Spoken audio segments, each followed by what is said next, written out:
شهر رمضان الذي أنزل فيه القرآن هدى للناس وبينات من الهدى والفرقان بسم الله الرحمن الرحيم الحمد لله رب العالمين والصلاة والسلام على سيدنا ونبينا محمد وعلى آله وصحبه أجمعين. We come to the 14th Juzz, and the 14th Juzz starts off with Surah Al-Hijr, which is the 15th Surah. And in this Surah what we see is that the Meccan people are really challenging Muhammad sallallahu alaihi wasallam in many different ways. They're saying, well, why don't you bring the angels? Why don't you just show us the angels in front of our eyes? Why should we believe in this book? And one of the things Allah said at that time was that no matter how many allegations they throw against Muhammad sallallahu alaihi wasallam or the Qur'an, Allah is going to preserve this Qur'an. This is in ayah number 9. And every part of this Qur'an is going to be preserved. They carried on mocking the Prophet sallallahu alaihi wasallam. This is in ayah number 11, 12. And Allah says, look, this is the hearts of those who are sinners, that they will carry on finding ways to make mockery of this revelation. They even said that our eyes are bewitched and we can't see the truth, ayah number 15.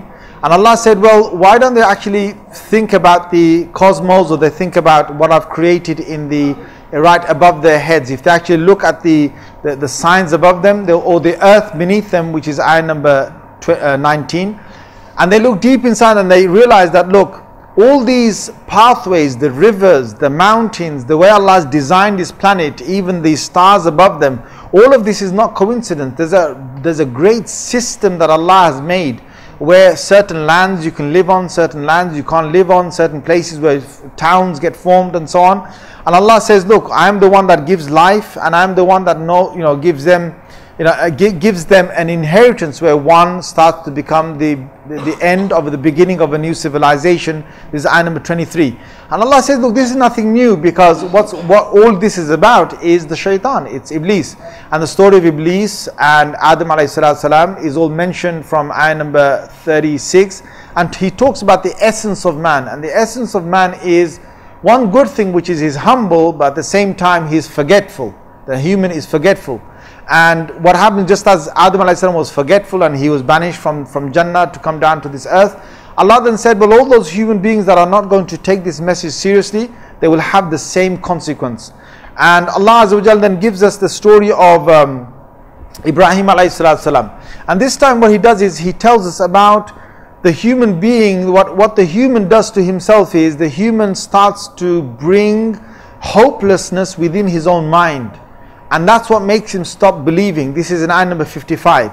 But Ibrahim alayhi salam didn't have those features. He had a lot of hope. And when the angels came to destroy the city of Lut alayhi salam, again the hope of Lut alayhi salam was that his nation would actually put themselves up and believe. They didn't believe. They got destroyed. And Allah Azza wa Jal then returns back to the same thing, which is that this is the human being. He is the one that brings certain things in his mind, and because of that he's going to start rejecting the message. So if you look at the end of this surah, you will find that there are silly excuses that the human being makes to try and reject the message of Allah. And in the end Allah says to the Prophet ﷺ that leave these people alone, because they're continuously still mocking the Prophet ﷺ, and if they're not going to believe, they're really not going to believe. And he tells, Prophet ﷺ tells us as well, that you carry on worshipping Allah until death comes to you, because there are certain people on this earth that simply they won't believe.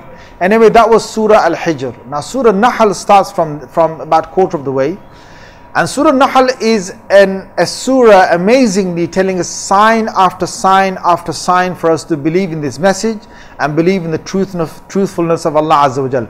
So one sign straight away Allah says is the things that Allah has created us in terms of the means of travel. And he tells us about these animals, ayah number 8 of Surah 16. He says, look at these animals. These animals really, they don't have to obey you.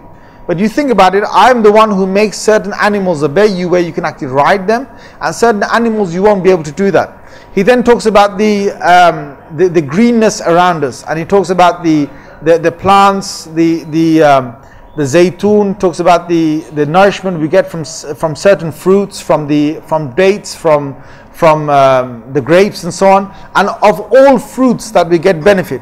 He talks about the night, the day in ayah 12. He talks about the sea and the fish that we get from the sea in ayah number 14, talks about the mountains in 15, talks about the pathways in 16, how many pathways is created for us to recognize, recognize roads and signs and so on. He talks, and then he says to us, well, could anyone else have created this? Then he moves on again and talks about the dead and the life, and says, well, they're not the same. He then talks about a scenario on the Day of Judgment that, look, if you don't actually believe in this, you'll think that you're going to take up the burden of somebody else, but you're not going to take the burden of anybody else, really, and you're going to be stuck with your own burden on the Day of Judgment. And those people on the Day of Judgment, all they can do is point to one another, and the angels that come to them at the end of their at the end of their life, either they will take them towards Jahannam or they will take them towards Jannah. All that is mentioned from ayah number 28 to 32. And on this earth, what they do is, all these signs, they put them aside, and their only thing is to deny Muhammad sallallahu alaihi wasallam because he's a man. And you look in ayah number 36, 35, you'll find that. Or that the Qur'an must have some kind of flaw inside it. And Allah then again bangs on the consciousness, and He says, look, think about your children. Where do your children come? If you look at ayah number 56 and so on, you'll find that 57. Then Allah says, I give you daughters and you want to bury them alive, which is about the Arabs that were around Muhammad sallallahu alaihi wasallam. Then Allah says, well, you think about the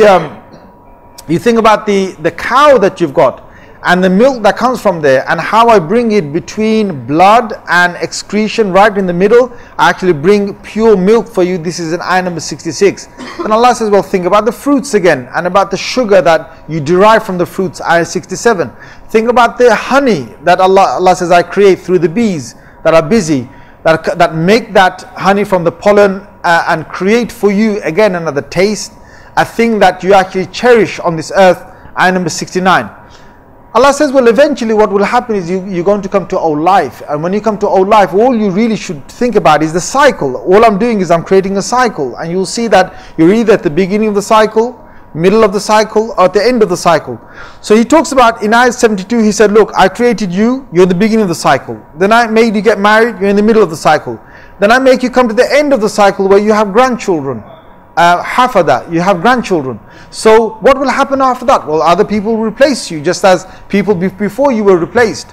And constantly, in the whole of all these things I've said about fruits, about the mountains, about the earth, about people living, even right down to Allah says, well, look at the houses you have, the comfort you have of your houses, ayah number 80. Allah talks about the animals you take, and from those animals you make certain skins. You take certain skins, leather skins, and you wrap themselves around your bodies. Again, it's same ayats. And He says, well, certain times when it becomes cold, you're trying to get some kind of heat, and certain times when you're in a different situation, you need my gifts on the ground to actually survive. But what you've got to realize is, even those animals, they're at the beginning, they're at the middle, and then at the end. And it's all a cycle that I'm doing. And all these things, whether you look at the honeys and the honeybees, and they're making honey, and each season they're making new honey, or the cow that gives milk, and then finally the cow's dead and another cow replaces it. All it is it's a cycle. And eventually you, the human being, you're going to come to a cycle.